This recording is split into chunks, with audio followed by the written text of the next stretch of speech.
শুভেন্দুবাবুকে বলে দিন উত্তরপ্রদেশ আর বিহার সেখানকার কর্মপ্রার্থীদের দরকার হলে সেখানে একটু চাকরি বাকরি দিয়ে রাখুন।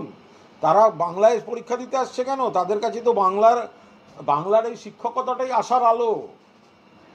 উত্তরপ্রদেশে বলছে তারা চাকরি নেই, পরীক্ষা হয় না। বিহারের ওখান থেকে আসছে কেন? আপনাদের ছেলে মেয়েদের ওখানে রাখুন, ওখানে চাকরি দিন। তাদেরকে পশ্চিমবঙ্গে আসতে হচ্ছে কেন? বিজেপি নেতারা খুব প্ররোচনা দেন। বিজেপি নেতাদের ভাষায় খুব প্ররোচনা থাকে, মারবো, ধরবো, অমুক করবো, দেখে নেব। ফলে কিছু ক্ষেত্রে কথা বলতে বলতে হয়তো কেউ তার কোনো কথার ভগ্নাংশে একটা কোনো শব্দ উত্তেজনাকর হয়তো বেরিয়ে যাচ্ছে, কিন্তু সেটা মূল বার্তা নয় এবং মূল স্পিরিটও নয়। ফলে আমরা সবসময় এটা বিশ্বাস করি, মেরেছ কলসির কানা তা বলে কি প্রেম দেব না।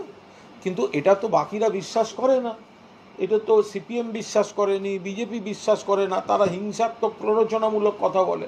এখন সেইটাকে কাউন্টার করতে গিয়ে যখন আমাদের নেতারা কথা বলেন, সেই সময় একটা দুটো শব্দ একটু হয়তো একটু একটু উত্তপ্ত সামান্য হতে পারে, তাতে প্রেমে কোথাও বিঘ্ন ঘটছে না।